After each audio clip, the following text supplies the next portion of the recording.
Hi everyone, welcome back. We've got a brand new story to share with you, so let's begin. My name is Frank. After 3 years of being in a relationship, I got down on one knee, with a ring, the speech, and everything planned perfectly. She said no. That same night, she posted on Instagram, "Know your worth, queens. Don't settle for less." I liked it. Then I commented, "Kings too." Everything changed 9 months later. Let me take you back to where it all began. Rita and I met during our last year of college at a mutual friend's birthday party. She was studying marketing, I was finishing up my degree in finance, and we just clicked immediately. We had this easy chemistry where conversations flowed naturally. Within 2 months, we were officially dating, and by graduation, we decided to move to the same city and get an apartment together. Those first 2 years were honestly great. We settled into this comfortable routine where I'd leave for my job each morning, and she'd head out to her position at a digital marketing agency about an hour later.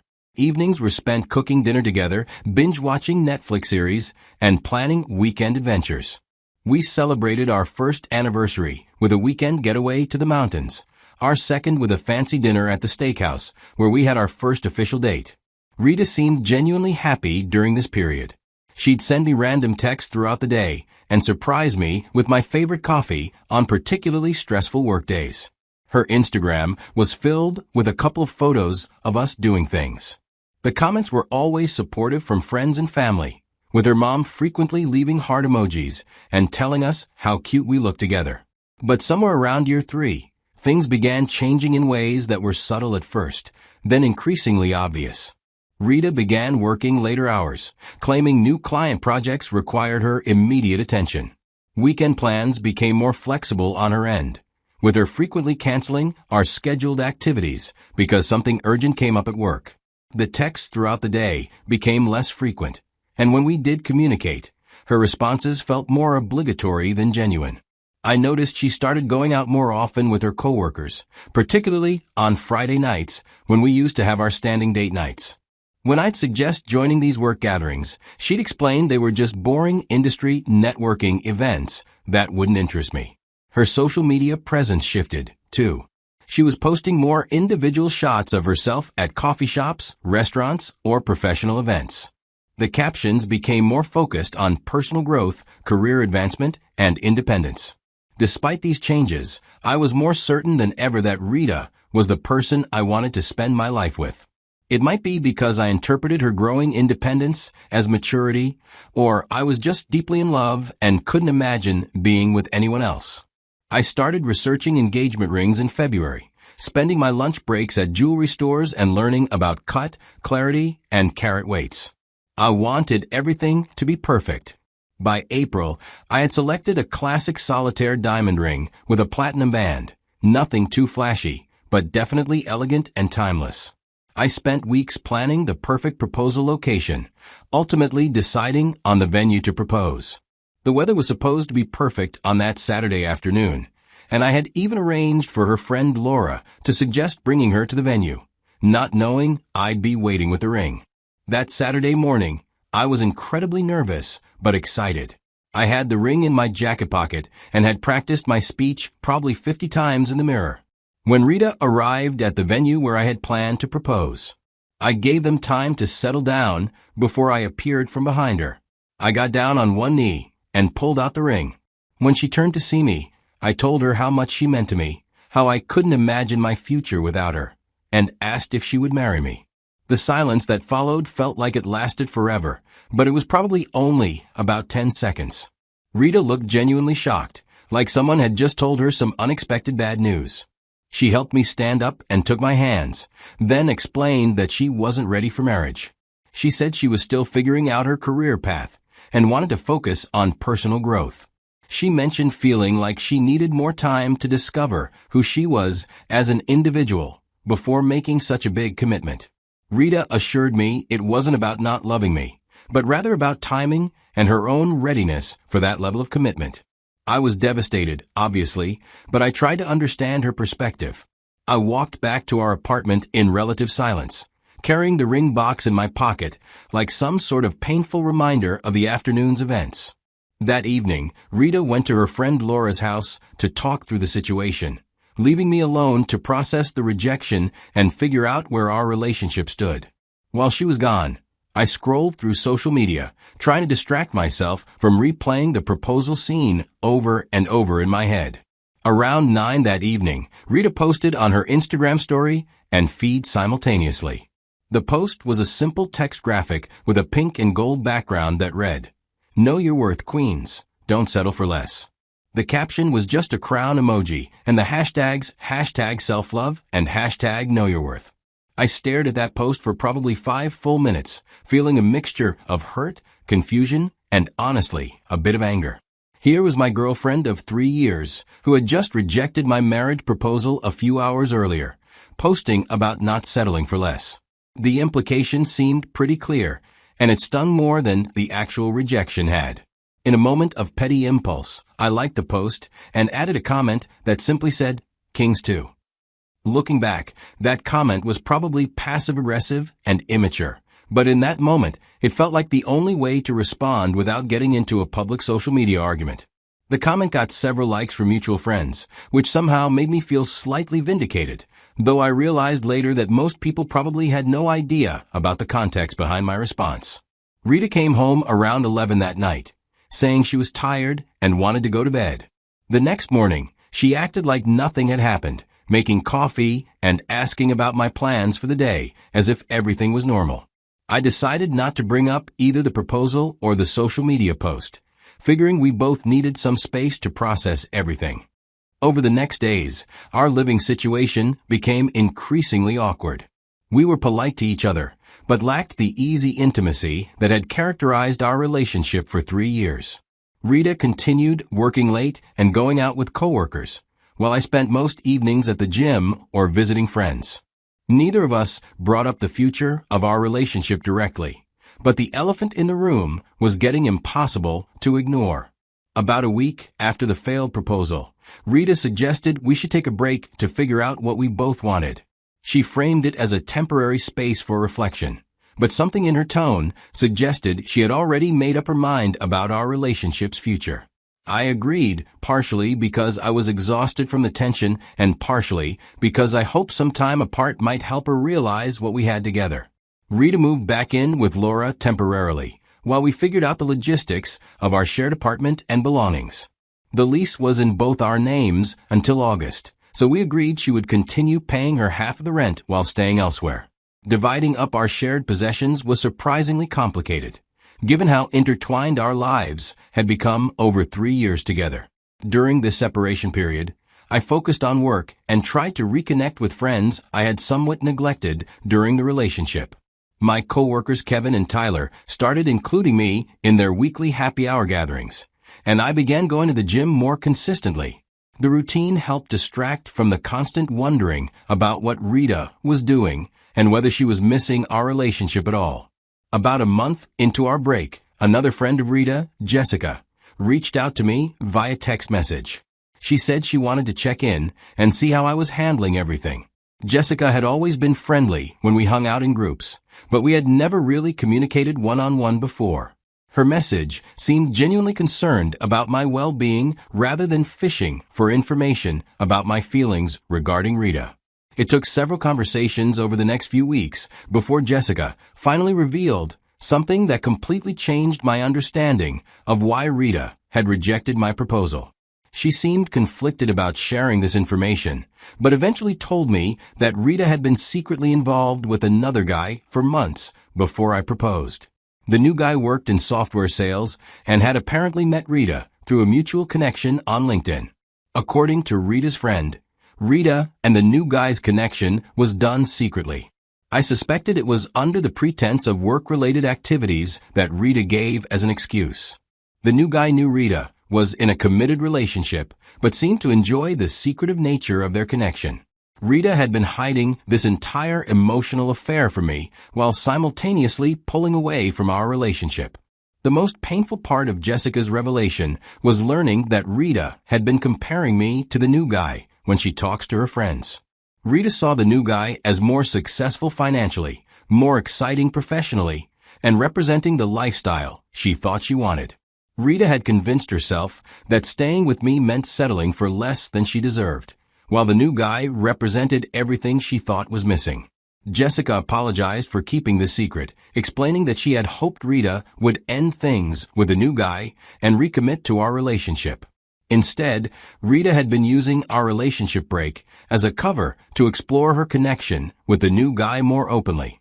She was essentially keeping me as a safety net while pursuing what she considered an upgrade. Learning this information was devastating but also clarifying. I finally understood why Rita had seemed so distant in those final months of our relationship, and why her rejection of my proposal had felt so definitive.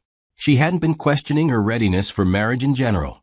She had been questioning her readiness for marriage specifically with me. Over the next couple of months, I heard periodic updates through mutual friends about Rita's situation with the new guy. Apparently, she had been pushing for them to make their relationship official, but he was resistant to any kind of commitment.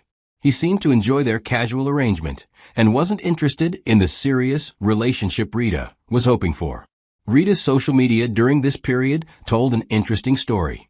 Her posts became increasingly focused on independence and self-worth, but there was an underlying desperation that seemed obvious to anyone paying attention.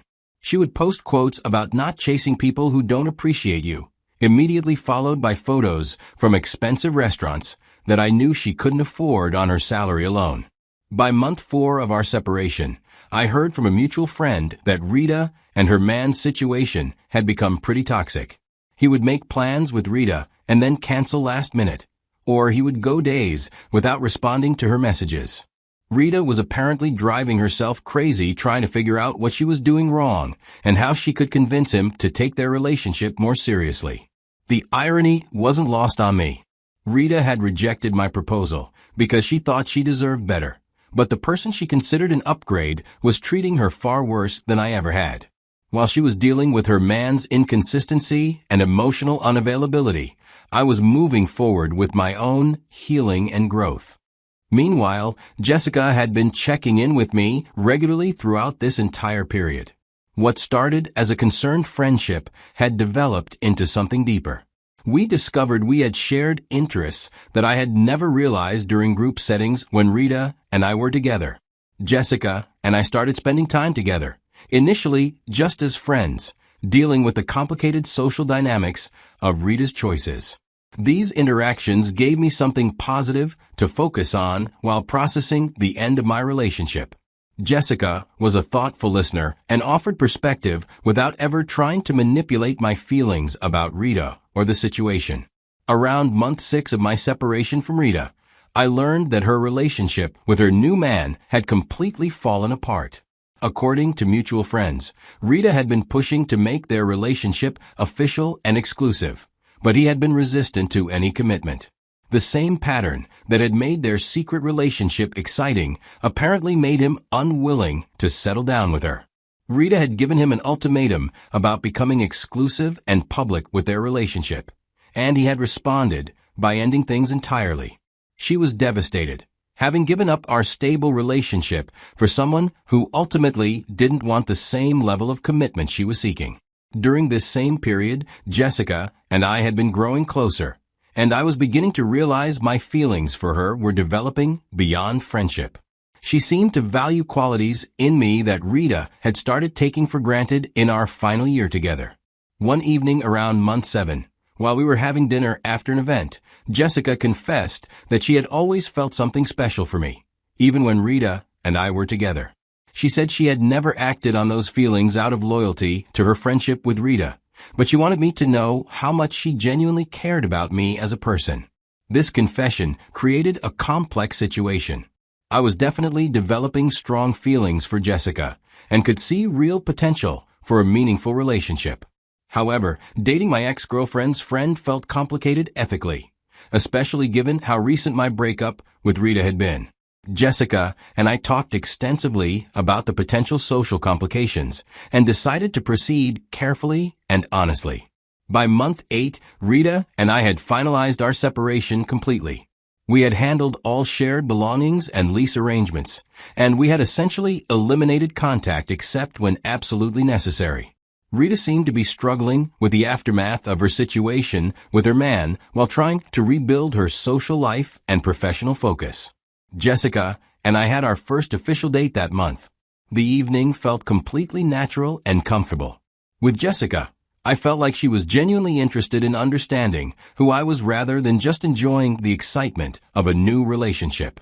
Over the following month, Jessica and I continued developing our relationship while being discreetly respectful of the complex social dynamics involved.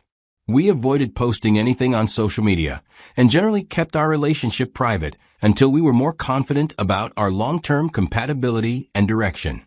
What struck me most about being with Jessica was how fundamentally different it felt from my relationship with Rita. After a year and some months of separation from Rita, I was completely certain that Jessica was the person I wanted to build a future with. She had shown me what it meant to be with someone who truly valued and appreciated what I brought to a partnership. The contrast with Rita was profound, and I realized I had been accepting much less than I deserved in my previous relationship. I started planning a proposal for Jessica, this time with complete confidence about both my feelings and her likely response. I chose a location that held meaning for our specific relationship. The proposal went perfectly. Jessica was surprised but immediately thrilled, saying yes without any hesitation or need for reflection. We spent that evening talking about our future together and celebrating the beginning of our engagement. The entire experience felt natural and joyful, completely different from the uncertainty and rejection I had experienced with Rita. We announced our engagement on social media that evening with a simple photo of us together and the ring, along with a caption that read, "Excited to start this next chapter with my best friend and the love of my life." The response from friends and family was immediately positive and supportive, with everyone who knew us commenting on how happy we seemed together. What I hadn't anticipated was how quickly news of our engagement would reach Rita or how intensely she would react to it. Jessica and I had mutual friends with Rita, so it was inevitable that she would see the announcement relatively quickly. However, I wasn't prepared for the immediate and emotional response that followed.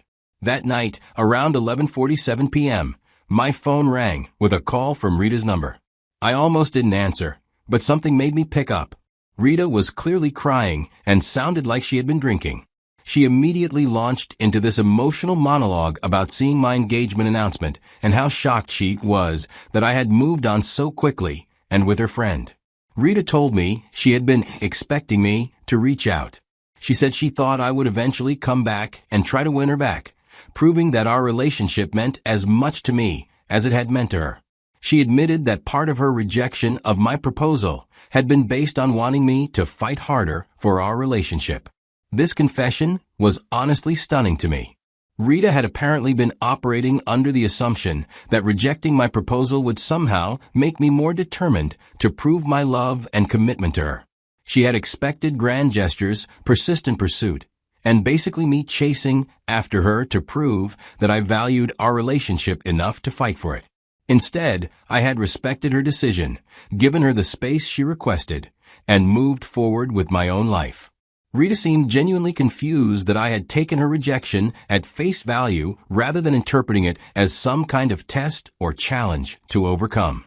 During this phone call, Rita also expressed regret about the new guy she ended up with. She admitted that he had never valued her the way I had, and she realized she had made a mistake in thinking he was better for her. Rita said she had been hoping we might reconnect once she worked through her issues and figured out what she really wanted. I listened to everything Rita had to say, but my response was calm and definitive. I explained that I was genuinely happy with Jessica and that our relationship had helped me understand what I truly wanted in a partner. I told Rita I wished her well, but that I had moved forward and wasn't interested in revisiting our past relationship. Rita seemed shocked that I wasn't willing to consider giving our relationship another try. She asked if my engagement to her friend was somehow meant to make her jealous or get her attention. When I assured her that my proposal had been entirely about my genuine feelings for her friend and our future together, Rita became even more upset. The call ended with Rita saying she needed time to process everything and asking if we could talk again in a few days. I politely declined, explaining that I thought it would be better for both of us to respect the boundaries of my new relationship and her need to move forward independently. After hanging up, I immediately told Jessica about Rita's call. She was understanding and supportive, though understandably concerned about potential ongoing drama. Jessica said she had been wondering if something like this might happen once Rita learned about our engagement, and she appreciated my complete honesty about the entire conversation. Over the next few weeks, Rita made several attempts to contact me through various channels, and even tried to reach me through mutual friends. Her messages alternated between apologetic, angry, and desperate, but they all centered around her regret about how things had ended between us and her belief that we should reconsider our relationship. I responded once to her initial follow-up message, politely but firmly explaining that I was committed to my relationship with Jessica and asking Rita to respect that boundary. When the contact attempts continued despite my clear communication, I made the decision to block Rita's number and social media accounts. Jessica and I agreed this was the healthiest approach for everyone involved, including Rita herself. Looking back now, 18 months after Rita's initial rejection of my proposal, I can see this entire experience with remarkable clarity. Rita's Know Your Worth Queens, Don't Settle for Less post has become something of a private irony that Jessica and I occasionally reference, though never in a malicious way toward Rita. The irony of that social media message, given everything that followed, is almost too perfect to believe. Rita thought she was avoiding settling by rejecting my proposal and pursuing another guy, when in reality, she was the one who ended up settling for someone who didn't value her commitment or consistency. Meanwhile, I learned what it actually meant to know my worth by recognizing when someone was taking me for granted and being open to finding a partner who genuinely appreciated what I offered. The contrast between my relationships with Rita and Jessica has been educational in ways I never could have anticipated. With Rita, I spent increasing amounts of energy trying to prove my value and convince her that our relationship deserved her full attention and commitment. With Jessica, I feel valued and appreciated naturally, and our relationship continues growing stronger because we both actively choose to invest in it every day. Jessica and I are planning our wedding, and the entire process has been collaborative and genuinely enjoyable. We make decisions together, respect each other's perspectives, and share the same vision for building our future together. The difference between proposing to someone who sees you as one option among many versus someone who sees you as their definitive choice is profound and life-changing. I occasionally wonder how Rita is doing, but I don't seek out information about her life. The lessons I learned from this entire situation have made me a better partner and a more confident person. I learned the importance of recognizing my own worth and not accepting behavior that made me feel undervalued. I learned that real love involves choosing each other consistently, not keeping options open while testing other possibilities. Most importantly, I learned that sometimes the most painful experiences lead to the most important growth. If Rita had accepted my proposal, I would never have discovered what it felt like to be with someone who truly wanted to be with me. If she hadn't posted that social media message about knowing her worth, I might not have been forced to examine whether I was really living by those same principles. For anyone watching who might be in a similar situation, my advice would be to take people at their word when they show you how they feel about you. If someone rejects your commitment or treats your relationship as optional, believe them. Don't waste time trying to convince someone to value what you're offering. Know your worth, but make sure you understand what that actually means. It doesn't mean thinking you deserve better than what you have without appreciating its value. It means recognizing when you're genuinely being undervalued and having the courage to seek something healthier. Sometimes the best response to rejection is success. Not success designed to make your ex jealous or prove a point, but genuine success in finding happiness and building the life you actually want. My engagement wasn't a rebound, even though it happened fast. It was the natural result of finding someone who valued what I had to offer. The irony of Rita's social media post will probably always make me smile, but not because I take pleasure in how things worked out for her. It makes me smile because it reminds me how much I learned about myself and what I really wanted in a partner. Sometimes the universe has a sense of humor about teaching us lessons we didn't know we needed to learn. Sometimes the most important love stories begin with someone else's rejection. And sometimes the most valuable lessons about self-worth come disguised as painful social media posts that initially seemed designed to hurt us. Thank you for watching.